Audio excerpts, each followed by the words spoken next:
Mangwanani Mwalelepo Vukenjani Kleklas Vanave Africa. Welcome to Africa Good Morning.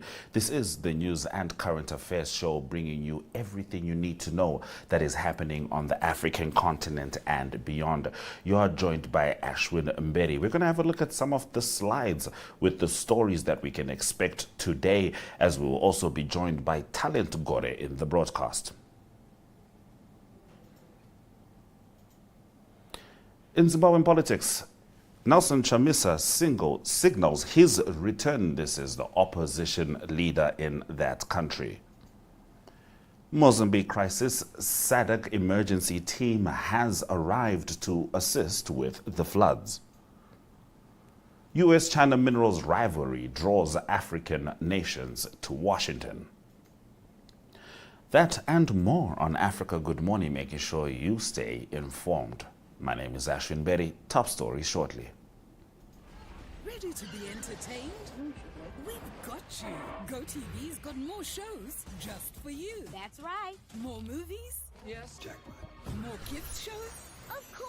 And more football than anywhere else. No doubt about it. Yes, we've got more. And we've got you. Pay for your current GOTV package and we'll upgrade you to the next highest package. Get more with GOTV. At home or on the go with GOTV Stream. GOTV. Love it. Top picks on DSTV. A fresh face alongside a host of new personal and professional troubles await the crew at Firehouse 51. The city needs a leader like you. The Skinwalker team return to investigate even more unexplained paranormal phenomena around the U.S. They can see these portals. And a doctor and a mystic join forces to help the vulnerable. I am completely prepared to follow your orders today. Stay connected to the unmissable on your home of entertainment, DSTV.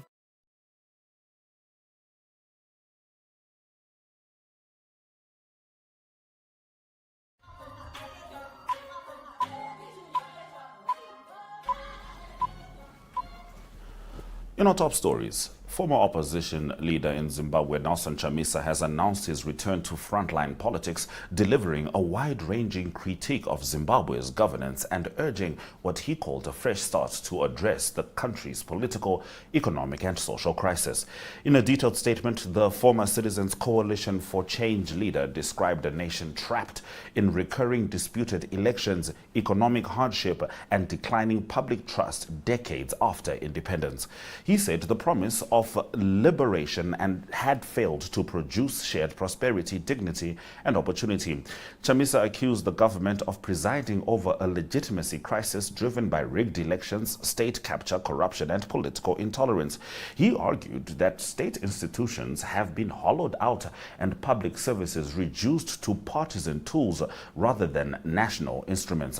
According to Chamisa, Zimbabwe faces economic collapse alongside social breakdown and moral decay, with citizens treated as subjects instead of holders of power. He highlighted persistent instability as well as unemployment and criticized the treatment of Zimbabweans abroad, citing migration pressures, harassment and detentions. Central to his comeback is Agenda 2026, which he described as a clean break from exhausted political culture. He called for unity, reconciliation and citizen-driven renewal rooted in democratic values and accountability. Here is Nelson Chamisa in his own words. I come to you at such a critical moment in the history of our country, possibly after 2 years, having left the dance floor, hoping that somebody else would occupy that dance floor. But I see there's none who has chosen to occupy the dance floor, and the dance floor is vacant. And I've seen it fit that I'm back on the floor to dance for my nation, to dance for the citizens, and to dance for the future. Our nation faces a pivotal moment and a critical juncture in the history of our country. The promise of independence has not yet translated into that rapid, accelerated transformation that we hoped to see. We have not seen transformation. That promise has been hijacked. We have not seen shared prosperity. We have not seen the dignity that had been promised to the citizens. we have not seen the sovereignty that the citizens were promised. More on that update when Talent Gore joins us with the Zimbabwe Report. For now, we're in Mozambique. A specialist regional emergency team has arrived in the country in Mozambique to assist authorities responding to severe flooding that has affected hundreds of thousands of people. The Southern African Development Community deployed the unit after weeks of heavy rain left more than 650,000 people impacted nationwide. The team includes experts in logistics, search and rescue, public health, communications and civil-military coordination, and has been integrated into the country's national humanitarian system. Floodwaters have damaged roads, schools, health centers, and other critical infrastructure, with Gaza in Mozambique, Gaza province, the hardest hit, recording nearly 392,000 affected residents and 4 deaths. Additional fatalities were confirmed in Maputo province, Maputo city and Sofala province, bringing the national death toll to at least 12. Humanitarian agencies report that prolonged rainfall and dam releases have affected more than 700,000 people, over half of them children, destroying farmland across wide areas. The World Health Organization warned of major health service disruptions following damage to at least 44 facilities. More than 50,000 displaced people in temporary shelters face limited access to care, raising risks for those requiring long-term medication and urgent medical support. In our next story, the United States is intensifying its focus on Africa's mineral wealth as competition with China over global supply chains accelerates. A new round of high-level meetings in Washington in early February has underscored how Central African resources have become to U.S. industrial policy, energy transition goals, and national security planning. The push comes as China continues expanding its footprint across Africa's mining sector, including cobalt and copper in the Democratic Republic of Congo and iron ore in Guinea. U.S. officials are seeking to rebalance that influence through direct engagement with African governments and investment-led partnerships. On 20 January, the State Department in the U.S. announced that Secretary of State Marco Rubio will host the inaugural Critical Minerals Ministerial on 4 February. The meeting will bring together global partners to coordinate access to minerals vital for electric vehicles, defense systems, and clean energy. Senior officials and mining executives from several African nations are expected, including delegations from the DRC, Kenya, and Guinea. The Congolese government has submitted mineral reserve data and a short list of state-owned assets for assessment. Kenya has also drawn attention following a multi-billion-dollar gold discovery as Africa increasingly becomes the front line of the minerals rivalry. And we move on to the last of our top stories. A decade after founding the Afrofashion Association, Michelle Francine Ngonmo continues to push for greater diversity in Italy's creative industries. The 38-year-old Cameroonian-Italian launched the organization after observing limited representation of people of color in fashion. Since then, the association has supported thousands through runway productions, mentoring, education, and the Black Carpet Awards introduced 3 years ago. Ngonmo's work recently returned to the Milan runway, where she supported emerging designers and coordinated growing audience demand behind the scenes. Over 10 years, the association has worked with 3,000 people of color, with 92 now on what Ngonmo describes as sustainable professional career paths. She said the figures reflect both progress and the scale of work still required. Following global protests that sparked debate on diversity in Italian fashion, Ngonmo partnered with designers to push for action beyond symbolic support. While industry attention later declined amid economic pressures, she has focused on institutions that maintained long-term commitment. The Italian National Fashion Chamber continues backing the initiative, offering platforms to designers such as Ghanaian brand Victor Hart, whose denim collection recently debuted at Milan Fashion Week. Designers created the program for visibility, mentorship, and access, previously not as potent as it could be. Those have been the top stories on Africa Good Morning. Shortly, we'll be joined by Talent Gore as she delivers the Zimbabwe Report, talking about Zimbabwe's support to Mozambique during its floods, some flood panic in Harare as there's a potential cholera outbreak, an unfortunate accident involving a flood crossing, and of course, the return of firebrand politician Nelson Chamisa. Weather first.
All right, it's time for us to talk to Talent Gore as she delivers the Zimbabwe Report. Talent, what say?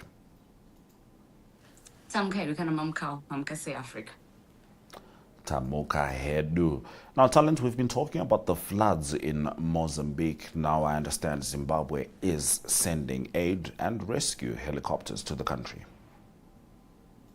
Yes, well, this is not the first time that Zimbabwe has actually sent a consignment to SADC nations that will be in distress. So right now, Zimbabwe has once again this large consignment of humanitarian aid, including maize, tents, and blankets, to Mozambique and Malawi as the two regional countries battle devastating floods that has displaced thousands of people, destroyed infrastructure, and cut off access to basic services. Under the emergency intervention, Zimbabwe activated food assistance and air rescue support, including the deployment of helicopters to Mozambique to assist with search and rescue operations in flood-hit areas. The relief aid dispatched yesterday comprised of 1,300 tons of maize, tents, meal, blankets, and other essentials.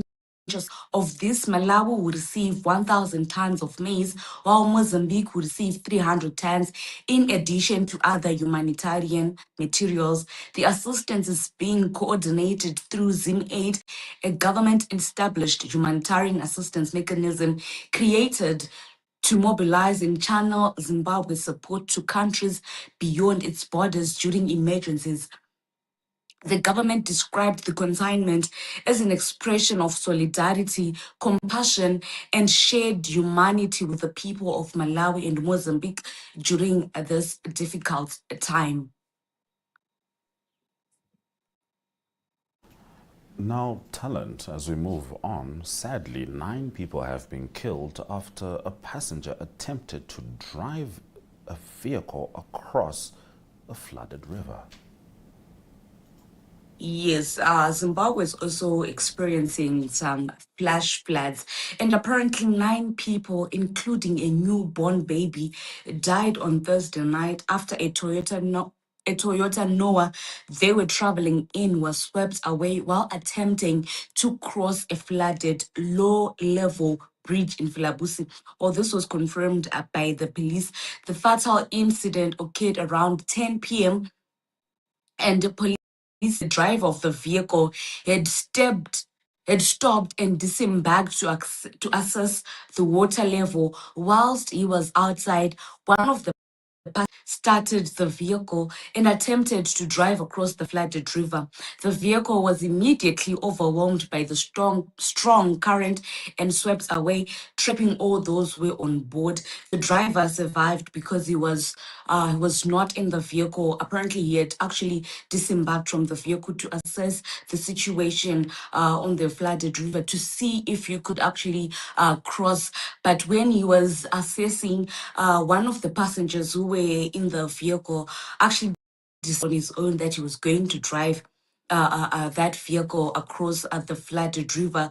When he tried to do that, the car was actually swept away by the water because the river, sorry, the bridge was flooded and the water current was heavy for the vehicle and it was flooded away. National Police spokesperson Commissioner Ponyati said the victims include 5 adult women, 2 adult men, 1 female juvenile, and a male toddler. The tragedy comes amid a spike in related fatalities across the country. Police also say that more than 80 people have died since the onset of the rainy season, with many victims attempting to cross flooded rivers either on foot or in vehicles.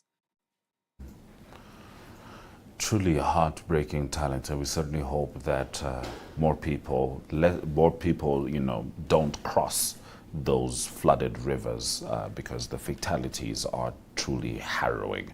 And we are staying in the subject of flooding for now. Talent, flooding is raising fears of a cholera outbreak in Harare. Yes, usually this happens each and everywhere when it rains, especially in Harare due to poor service delivery. The drainage system is non-functional in Harare. So in high density suburbs like Kuazana, Glenview, Budiruro, each and every rainy season they experience cholera outbreaks. And right now the government, the Ministry of Health and Child and also the city health department have said that there is a high possibility that this year there will be an outbreak of cholera. So they have told other residents, and nationwide they've said that people should be vigilant because these heavy rains and recurrent flooding have heightened the risk of cholera outbreak, which has also prompted the Ministry of Health and Childcare to issue a public alert and urged citizens to take immediate preventive actions. The ministry warned that cholera, which is an acute diarrheal disease spread through contaminated food or water, can be fatal within a short time if not treated properly. So the Ministry of Health and Childcare, they have urged residents of Harare in particular to be vigilant, especially in high density suburbs. Each and every year, there is a cholera outbreak in high density due to poor service delivery by the city council. The drainage system in those areas, even in the CBD, they are non-functional. So the government is saying that people should be vigilant. They should treat the food that they eat, the water that they consume, it should be boiled, or they can at least put water guard to protect it from waterborne diseases. So right now, the Ministry of Health and Childcare and its partners, they are now doing campaigns to educate people more on cholera. All right, Talent. Now we move over to the last of your stories, arguably the headline of the week. It is buzzing in Zimbabwe's political scene. Firebrand politician Nelson Chamisa has returned to politics, launching Agenda 2026 Citizens Movement. Yes, after 2 years of being of not participating, of being not active in politics, former Citizens Coalition for Change leader Nelson Chamisa has formally returned to frontline politics, unveiling what he called Agenda 2026, a broad-based citizens movement aimed at unseating President Emerson Mnangagwa's government and delivering what he described as a fresh start for Zimbabwe. Speaking at a press briefing after nearly 2 years out of active politics, Chamisa said Zimbabwe was facing a crisis of governance marked by disputed elections, economic corruption, and institutional decay.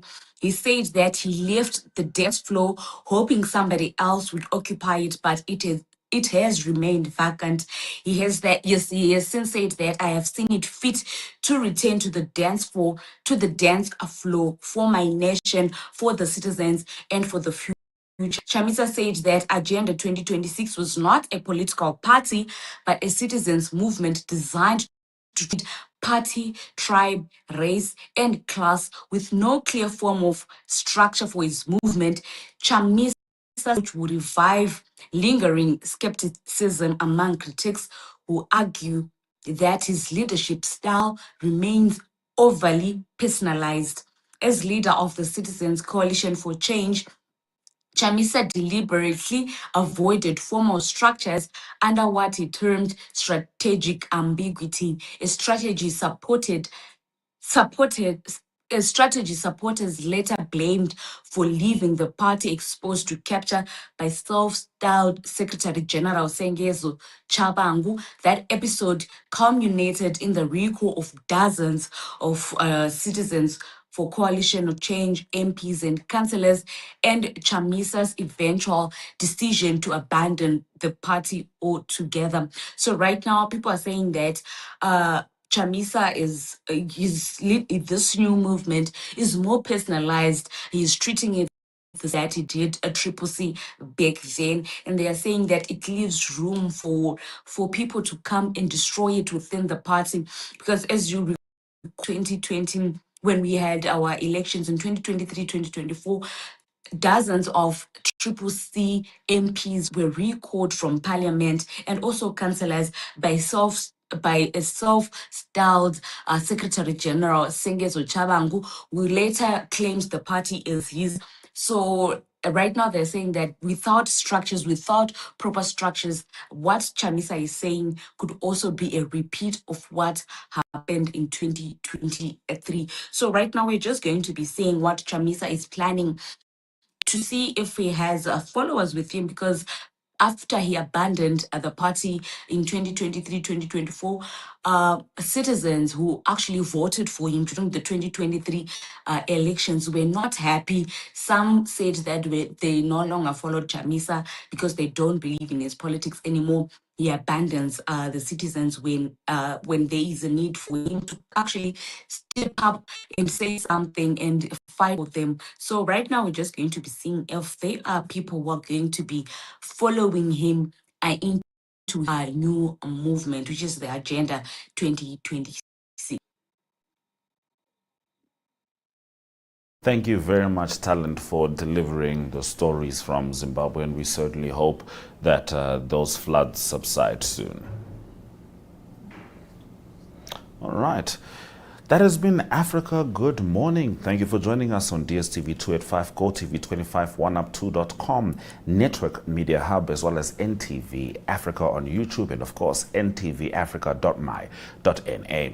We return tomorrow getting the Botswana report from Rorisanga Mohojwe. I know one of the young tennis players just did well in Australia. I'm excited for that and other stories. Of course, developing stories around Duma Boko, where it seems like the vote of no confidence is gathering momentum. So Rorisang Mohojwe will deliver the stories from Botswana, and of course, we'll give you the latest from broader Africa.